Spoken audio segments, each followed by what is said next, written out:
The cell cycle, as can be found in everyday collegiate items. The cell cycle is made up of three main parts: interphase, mitosis, and cytokinesis. Interphase is the longest part of the cell cycle and begins with G1. During G1, the overall cell mass increases in preparation for division. Upon completing G1, the cell encounters the G1 checkpoint and can enter a stage of non-growth, the G0 phase, or it can continue in the cycle to the S phase. After G1, the S phase begins, where the cell's DNA is synthesized. Each chromosome is replicated to form a pair of linked sister chromatids. After the S phase, G2 marks the final preparations of the cell to divide. During G2, the cell continues to grow and synthesizes proteins. Additionally, the centrioles duplicate. After G2 of interphase, the cell enters the M phase, mitosis. Mitosis is one of the ways that cells asexually reproduce. The first phase of mitosis is prophase. During prophase, the nuclear membrane breaks down and the chromosomes condense in the middle of the cell. Each of the replicated sister chromatids contains the same genetic material. Microtubules disassemble from the cytoskeleton and prepare to become the mitotic spindle, as the centrioles migrate to opposite poles of the cell. After prophase, the cell enters metaphase, where the sister chromatids align down the middle of the cell along the metaphase plate, as a mitotic spindle forms around them, with a centriole at each end. The sister chromatids are connected by centromeres, and they are joined by a kinetochore where they are attached to the mitotic spindle. During anaphase, the mitotic spindle fibers begin to shorten, and the kinetochores pull apart. The sister chromatids are pulled apart to opposite poles of the cell.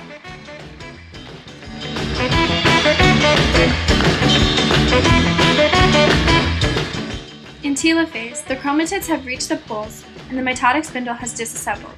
New membranes begin to form around each of the daughter chromatids. Additionally, a cleavage furrow forms from proteins pinching the cell in the middle. After telophase, cytokinesis splits the cell in two. The end result of mitosis is two haploid daughter cells that are exact replicas of each other. We started with one cell containing 4 chromosomes and ended with 2 cells containing 4 chromosomes.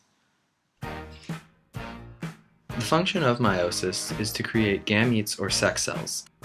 First is meiosis 1, which separates homologous chromosomes. This begins with prophase 1.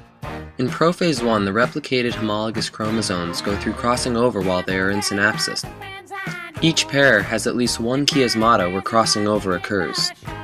Additionally, centrioles break down and move to opposite ends of the cell, and the mitotic spindle begins to form. Finally, the nuclear envelope breaks down. In metaphase 1, homologous chromosomes line up on the metaphase plate.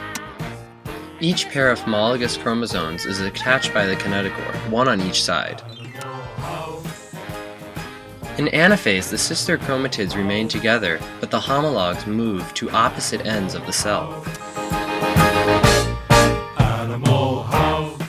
In telophase 1, there is an equal number of daughter chromosomes on each side of the cell. Additionally, a cleavage furrow forms. During cytokinesis, the cells move apart. In prophase 1, we began with one cell containing 4 chromosomes. Now there are 2 cells containing 2 chromosomes each. Meiosis 1 has produced 2 haploid daughter cells. We now begin with meiosis 2, where sister chromatids are separated, beginning with prophase 2. In prophase 2, the nuclear envelope breaks down. In addition, the mitotic spindle begins to form. In metaphase 2, the chromosomes line up on the metaphase plate. They are attached by kinetochores.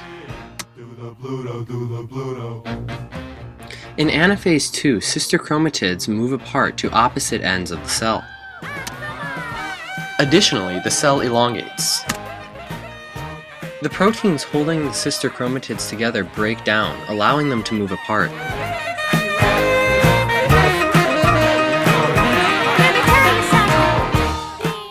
In telophase 2, chromosomes begin to relax. Nuclei and nuclear envelopes reform. A cleavage furrow develops.